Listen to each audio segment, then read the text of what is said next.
Good morning बच्चों। स्वागत है आपका मेरे यूट्यूब चैनल में। तो आज के सेशन में हम लोग बात करने जा रहे हैं एडजेक्टिव के बारे में।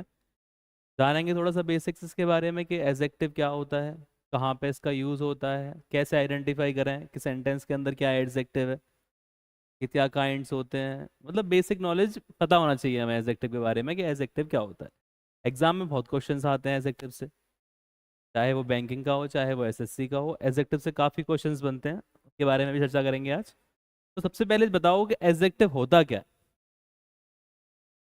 जैसा कि पीछे लिखा हुआ है, अगर आप पढ़ें तो an adjective is a word which is use to qualify a noun और प्रोनाउन।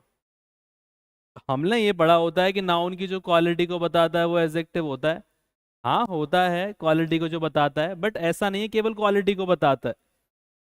समझ रहे हो, ऐसा नहीं है कि कोई भी वर्ड जो क्वालिटी बता रहा है वो नाउन मतलब एडजेक्टिव हो जाएगा। वैसे आप आइडेंटिफाई कर लेंगे कि क्वालिटी बता रहा है भैया तो वो एडजेक्टिव है, ऐसा नहीं है।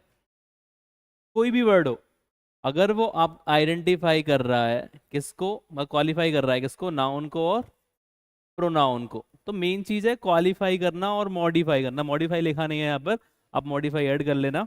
N adjective is a word which is use to qualify और मॉडिफाइज अ नाउन और अ प्रोनाउन। कोई भी वर्ड जो नाउन को और प्रोनाउन को क्वालिफाई करता है और मॉडिफाई करता है उसे क्या बोला जाता है, एडजेक्टिव बोला जाता है। कोई भी वर्ड हो सकता है, ये नहीं है कि मतलब फिक्स कर रखे हैं आपने कि गुड एडजेक्टिव है बस केवल, ऐसा नहीं है। कोई भी वर्ड जो नाउन को क्वालिफाई करेगा वो क्या होगा, एडजेक्टिव होगा। अब हम बात करते हैं काइंड्स ऑफ एडजेक्टिव के बारे में। तो आपके सामने दो एडजेक्टिव लिखे हुए हैं, शायद आपने पढ़े भी ना हो सकता है पढ़े हो। तो दो तरह के एडजेक्टिव्स होते हैं, पहले होते हैं एट्रीब्यूटिव एडजेक्टिव्स और दूसरे होते हैं प्रेडिकेटिव। देखो यहाँ पर वही चीज़ आप पढ़ेंगे जो वास्तव में आपके एग्जाम में आती है। ठीक है, बच्चों वाली चीज़ें आप पढ़ चुके हैं बहुत, उनके बारे में डिस्कस नहीं करेंगे। जो चीज़ काम की है वही पढ़ेंगे, केवल जो एग्जाम में आ रही है, एग्जाम के पॉइंट ऑफ व्यू से पढ़ना है हमें, फालतू चीज़ें नहीं पढ़नी है। समझ रहे हो। तो दो तरह के एडजेक्टिव्स दे रखे हैं आपको, काइंड्स ऑफ एट्रीब्यूटिव एडजेक्टिव और प्रेडिकेटिव एडजेक्टिव। अब जानो कि एट्रीब्यूटिव एडजेक्टिव्स कौन से होते हैं। अगर आप बता, चलो आप बताइए कौन से होते हैं एट्रीब्यूटिव एडजेक्टिव आपके खड़े, बताओ। तो जैसे देखो, जैसे लिखा हुआ है she is a good dancer, दिख रहा होगा आप लोगों को। जैसे लिखा हुआ है she is a good dancer, तो जरा इसमें आइडेंटिफाई करो आप पार्ट्स ऑफ स्पीच को। तो सबसे पहले यहाँ पे एक वर्ड लिखा हुआ है शी किसी लड़की के लिए यूज किया गया होगा, और लड़की क्या होती है, एक नाउन। तो ये क्या हो जाएगा, नाउन को रिप्रेजेंट कर रहा है तो प्रोनाउन। इज क्या हो गई यहाँ पर, वर्ब। ए क्या हो गया यहाँ पर, आर्टिकल। डांसर क्या हो गया, नाउन।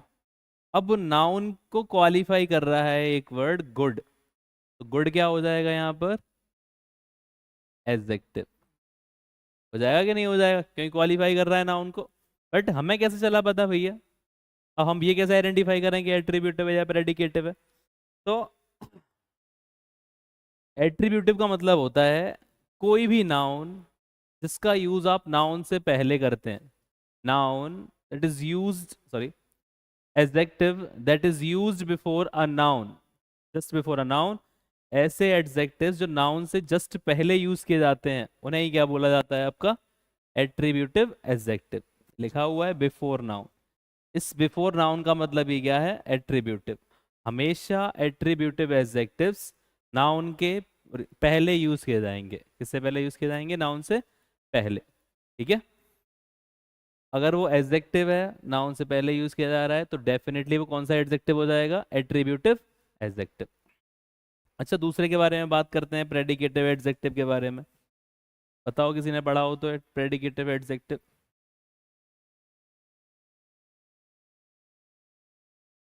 बताइए भाई। प्रेडिकेटिव एडजेक्टिव, हो सकता है कि आपने प्रेडिकेटिव एडजेक्टिव ना पढ़ा हो, बट आपने प्रेडिकेट वर्ड तो सुना होगा, कई बार सुना होगा बचपन में, सब्जेक्ट एंड प्रेडिकेट। तो बताओ आपके अकॉर्डिंग प्रेडिकेट का मतलब क्या है, मतलब क्या है प्रेडिकेट का। जैसे सेंटेंस लिखा हुआ है, she saw an old man, she saw an old man. तो जो आपने पढ़ा है मैंने भी वही पढ़ा है। ये क्या है सेंटेंस का? सब्जेक्ट। इसके अलावा जो बनता है आपका, इसे ही बोल दिया जाता है क्या? प्रेडिकेट। यही पढ़ा होगा आपने भी, मैंने भी यही पढ़ा है। स्टार्टिंग में आपको सब्जेक्ट दे रखा है, सब्जेक्ट के अलावा जितना भी मटेरियल होता है उसे क्या बोल दिया जाता है? प्रेडिकेट बोल दिया जाता है। यही तो पढ़ा होगा आप लोगों ने भी, मैंने भी यही पढ़ा है। बट क्या केवल यही होता है प्रेडिकेट, या इसके अलावा कुछ होता है? समझिए जरा, वास्तव में प्रेडिकेट क्या होता है।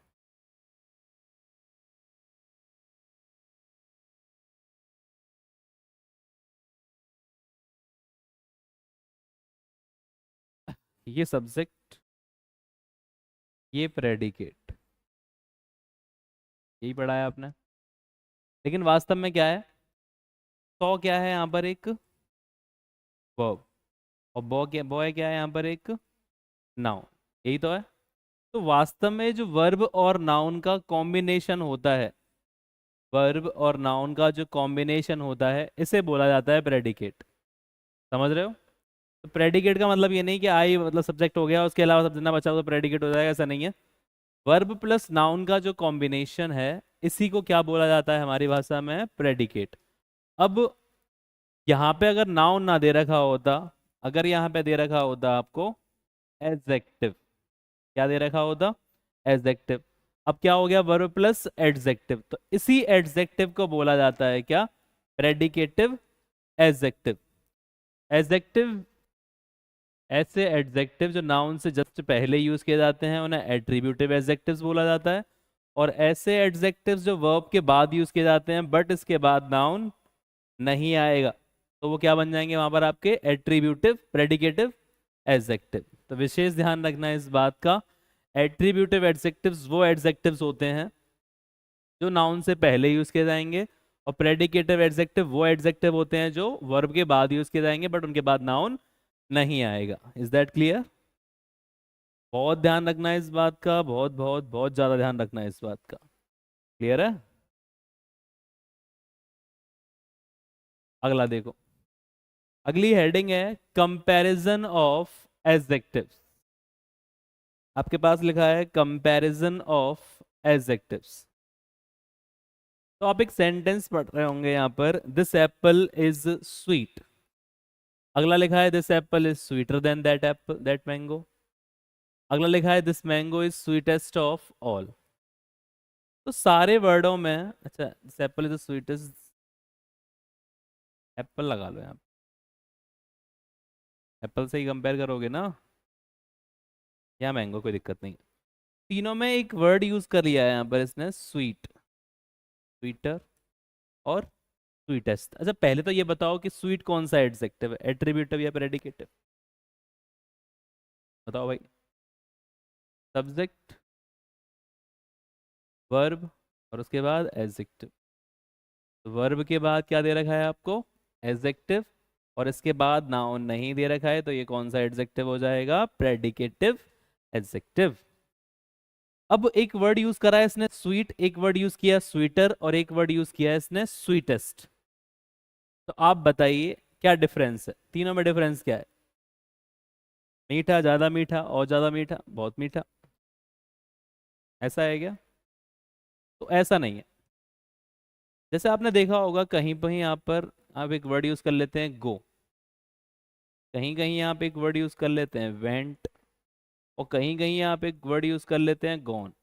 ये क्या है? वर्ब की फर्स्ट फॉर्म। ये क्या है? वर्ब की सेकंड फॉर्म। और ये क्या है? वर्ब की थर्ड फॉर्म। यही तो करते हैं आप, first form second form third form. Verb की फर्स्ट फॉर्म है, सेकंड फॉर्म है, थर्ड फॉर्म है। ऐसे ही ये एडजेक्टिव की फॉर्म्स हैं। ये एडजेक्टिव की फर्स्ट फॉर्म, ये एडजेक्टिव की सेकंड फॉर्म, और ये एडजेक्टिव की थर्ड फॉर्म। फर्स्ट फॉर्म को बोला जाता है हमारी भाषा में पॉजिटिव डिग्री, सेकंड फॉर्म को बोला जाता है कंपैरेटिव डिग्री, और थर्ड फॉर्म को बोला जाता है सुपरलेटिव डिग्री। तीन तरह के कंपैरिजंस होते हैं एडजेक्टिव्स में। पहला पॉजिटिव कंपेयर, दूसरा कंपैरेटिव और तीसरा सुपरलेटिव। इन्हीं के बारे में आगे चर्चा करेंगे। तो सबसे पहले हम बात करते हैं पॉजिटिव डिग्री की। क्या होती है पॉजिटिव डिग्री? तो लिखा हुआ है इट इज होगा यहाँ पर, गलत है ये। It is used when no comparison is made. पीछे एक सेंटेंस लिखा हुआ था, दिस मैंगो इज स्वीट। तो यहाँ पर जो स्वीट है वो एक पॉजिटिव डिग्री है। कौन सी डिग्री है? Positive degree. अब ये बताओ कि यहाँ पे क्या हम किसी से कंपेयर कर रहे हैं, ये मैंगो मीठा है ऐसा बोल रहे हैं, तो क्या किसी से कंपेयर किया हमने यहाँ पर कि दिस एप्पल इज स्वीट या दिस मैंगो इज स्वीट? किसी से कंपेयर करा? नहीं करा। इसका मतलब क्या है कि पॉजिटिव डिग्री का यूज कब करते हैं? जब कोई भी कंपैरिजन नहीं होता। जब आप किसी में कंपेयर नहीं कर रहे, वो लगा अच्छा है वो लगा बुरा है, कोई कंपेयर नहीं है, तो ये क्या हो जाएगा आपका? Positive degree. तो positive degree is used when no comparison is made. जब कोई भी कंपैरिजन नहीं होगा तो हमेशा पॉजिटिव डिग्री बोलेंगे उसे आप। जैसे लिखा हुआ है she is a good dancer, तो गुड क्या हो गई यहाँ पर? एक पॉजिटिव डिग्री। कोई दिक्कत तो नहीं है इसमें? अच्छा, इसमें एक एक्सेप्शन है, नोट लिख लेना। एक्सेप्शन क्या है? दो वर्ड होते हैं, एज और सो एज। ये एक स्ट्रक्चर होता है एज और सो एज का। इन दोनों के बीच में हमेशा पॉजिटिव डिग्री आती है। क्या आती है? हमेशा पॉजिटिव डिग्री। और इनका यूज आप कंपेयर करने के लिए करते हैं, ये बात याद रखना। वैसे पॉजिटिव डिग्री का यूज कंपेयर करने के लिए नहीं होता, बट अगर एज लिखा हुआ है और सो एज लिखा हुआ है तो इनके बीच में हमेशा पॉजिटिव डिग्री का यूज होता है, और ये दोनों यूज होते हैं कंपेयर करने के लिए। अब ये आप लोग बताएंगे कमेंट बॉक्स में, अगर मैंने आपको पढ़ाया है या फिर आपने कहीं और से पढ़ा है, तो कब आप यूज करेंगे एज का और कब आप यूज करेंगे सो एज का, ये आप बताना मुझे। ठीक है, आगे बढ़ते हैं। आगे लिखा हुआ है आपके सामने कंपैरेटिव डिग्री। तो पॉजिटिव में क्या होता है? जब कोई भी कंपैरिजन नहीं होता तो क्या यूज करते हैं आप? Positive degree. अब कंपैरेटिव की बात करें तो कंपैरेटिव क्या है? It is use to compare two persons और थिंग्स। तो पॉजिटिव डिग्री का यूज करते हैं जब आप कंपेयर कर रहे होते हैं कितनी चीजों में? दो चीजों में या दो इंसानों में। किसी भी दो में अगर आप कंपेयर करते हैं तो उसके लिए क्या यूज कर लेते हैं आप? Comparative degree. जैसे लिखा हुआ है this mango is sweeter than that mango, तो यहाँ पे कितने मैंगो हो गए? एक मैंगो ये रहा और एक मैंगो ये रहा, तो दो मैंगोज में कंपेयर, तो क्या यूज करेंगे आप? Comparative degree. ठीक है। अच्छा, पहचानोगे कैसे कंपैरेटिव डिग्री? तो भाई कंपैरेटिव डिग्री में हमेशा ई आर का यूज होता है, या फिर अगर ई आर नहीं है तो क्या लगा देगा वो? मोर। तो या तो मोर लिखा होगा या फिर ई आर लिखा होगा। ये फॉर्मेट इंपॉर्टेंट है कंपैरेटिव डिग्री का। इंपॉर्टेंट क्यों है? क्योंकि सब्जेक्ट, उसके बाद हमेशा कंपैरेटिव डिग्री, और कंपैरेटिव के बाद देन का आना मैंडेटरी है। कंपैरेटिव डिग्री अगर आएगी तो फिर देन तो आएगा ही आएगा भाई। कंपैरेटिव डिग्री आएगी तो देन आएगा, मैंडेटरी है। रेयरली, बहुत कम चांसेस ऐसे होते हैं कि देन नहीं आया। मान लो देन नहीं आया, तो फिर कंपैरेटिव डिग्री से पहले आपको दा का यूज करना पड़ेगा। ये बात इंपॉर्टेंट है। वैसे देन आता है, अगर देन नहीं आ रहा है, ऐसी कंडीशन बन गई कि देन नहीं बन पा रहा वहां पर आप, तो वहां पर आप दा से भी काम चला सकते हैं। ठीक है। तो कंपैरेटिव डिग्री के बाद देन आता है, और उससे पहले दा भी आ सकता है, कोई दिक्कत नहीं। ठीक है, आगे बढ़ते हैं।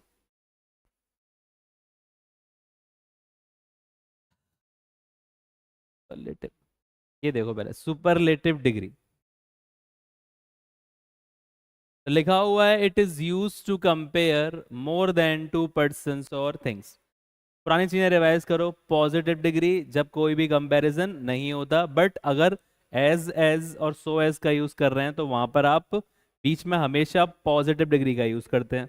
कंपैरेटिव डिग्री जब आप कंपेयर कर रहे होते हैं दो चीजों में, ठीक है, और हमेशा देन आएगा, और कभी कभी देन नहीं दे रखा है तो आपको दा का यूज करना पड़ेगा। अब आती है लास्ट, सुपरलेटिव डिग्री।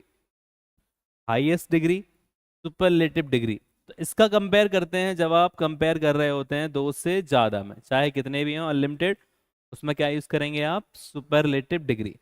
जैसे आप कंपैरेटिव में ई आर लगा रहे थे, इसमें क्या लगा देते हैं आप, ई एस टी। और ई एस टी नहीं लगा पा रहे हैं आप, तो क्या लगा लेंगे इसमें, मोस्ट भी लगा सकते हैं। ठीक है, ई एस टी अगर नहीं लगाए तो मोस्ट लगा लो। दोनों में से कोई एक आएगा, ये ना कि आप लगाओ लगा दो मोस्ट स्वीटेस्ट लगा दो, ऐसा नहीं है भैया। या तो मोस्ट स्वीट या फिर स्वीटेस्ट। ठीक है, अब आगे बढ़ते हैं। समझ गए?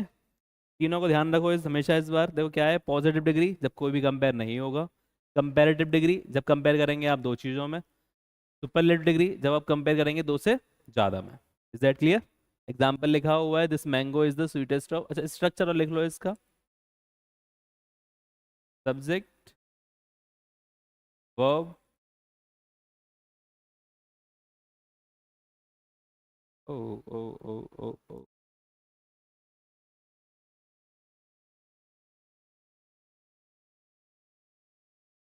सुपरलेटिव डिग्री से पहले दा का आना कंपलसरी है, हमेशा। सुपरलेटिव से पहले दा आएगा ही आएगा, चाहे कुछ भी हो जाए, दा आएगा, मैंडेटरी। सुपरलेटिव है भाई, सुपरलेटिव का मतलब ही होता है हाईएस्ट डिग्री। और जब कोई चीज हाईएस्ट है, सुपीरियर है, तो उससे ज्यादा तो लगाना पड़ेगा ना भाई। क्यों नहीं लगाओगे क्या? समझ गए? तो याद रखना, ये छोटी छोटी बात है। अच्छा एक बात थी, आप लोग बताना जरा, शायद आप लोगों ने पढ़ा हो, मुझे लगता नहीं है, वैसे बहुत कम लोगों ने पढ़ा होता है ये वाली बात।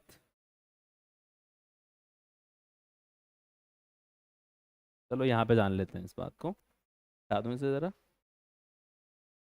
आप लोगों से क्वेश्चन है ये, आप बताना है मुझे इसका जवाब। जैसे स्वीट वर्ड लिखा था, तो आपने क्या करा, इसमें ई आर लगा दिया, और ये बन गई क्या, कंपैरेटिव। कोई दिक्कत नहीं है, दिक्कत नहीं। स्वीट लिखा था, आपने ई एस टी लगा दिया, ये बन गई सुपरलेटिव। कोई दिक्कत नहीं है भैया, सही है। इसका मतलब आपने ये पढ़ा कि जब आप किसी में ई आर लगा देते हैं तो आप वो स्वीटर बन जाता है, तो कंपैरेटिव बन जाती है। जब आप किसी में ई एस टी लगाते हैं तो वो सुपरलेटिव बन जाती है, यही पढ़ा आप लोगों ने। बट अगर मैं एक वर्ड लिखूं, हैंडसम, तो हैंडसम में लगा दूं ई आर, हैंडसमर कर दूं इसे, हैंडसमर, हैंडसमेस्ट, नहीं होगा। इसका अब कहेंगे आपके सर इसमें मोर लगा लो आप, या मोस्ट लगा लो आप। ये तो कहोगे आप, मोर लगा लो या मोस्ट लगा लो, ये तो कहेंगे आप। बट आपको कैसे पता कि हैंडसम में तो मैं मोर लगा दूंगा, मोस्ट लगा दूंगा, और स्वीट में ई आर लगा दूंगा, ई एस टी लगा दूंगा? सपने आए थे क्या ऊपर से? बताओ, सोचो आप। अब आप लोग कहेंगे सामने, तो ये हमें अगर फीलिंग आ रही है, अगर उसमें ई आर फीलिंग में हो रहा है तो ठीक है, वरना गलत है। तो ये कोई रूल है? मतलब अपने अकॉर्डिंग आप ई आर लगा लेंगे, अपने अकॉर्डिंग ई एस टी लगा लेंगे। हाँ, बचपन से पढ़ते आ रहे हैं कि हैंडसमर कोई वर्ड नहीं होता, हैंडसमेस्ट कोई वर्ड नहीं होता। तो ऐसे भाई तुम्हारी हमारी जनरेशन आएगी, उसे कैसे पता होगा भाई? उसे मतलब उसे बोलोगे नहीं हैंडसमर, तो समझेगा नहीं वो हैंडसमर क्यों ही आया। तो रीजन क्या है, वास्तव में रीजन क्या है वो जानिए इस चीज का, कि ई आर क्यों लगा रहे हैं और मोर कब लगा रहे हैं। ऐसा नहीं है आपके किसी भी वर्ड में आप लगा लेंगे या किसी वर्ड में नहीं लगाएंगे, ऐसा नहीं है, अपने अकॉर्डिंग नहीं होता। सब कुछ एक रूल के अकॉर्डिंग होता है, हर चीज एक रूल से बनी हुई है, उस रूल को जानना पड़ेगा आपको। जानिए जरा।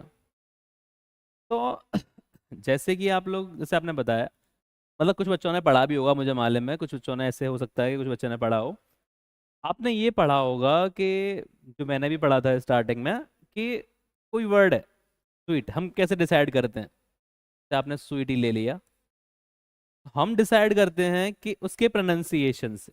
यही पढ़ा होगा कि जब आप उसे प्रोनाउंस करते हैं, और अगर आप बीच में कहीं रुकते नहीं हैं प्रोनाउंस करने में, then we use E R and S T. जैसे आपने स्वीट वर्ड पढ़ा, कहीं रुके इसमें आप?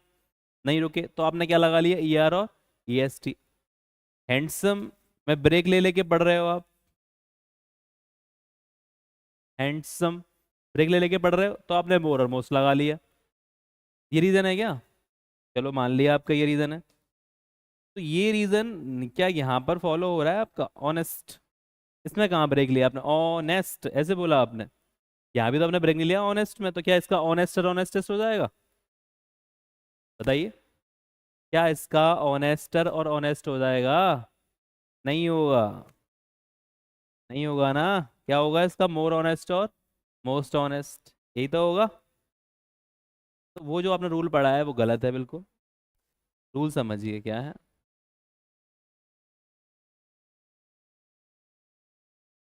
जैसे हिंदी में मात्राएं होती हैं, ऐसे ही इंग्लिश में एक चीज होती है जिसे आप बोल देते हैं, सिलेबस नहीं है वो, स्लेबल।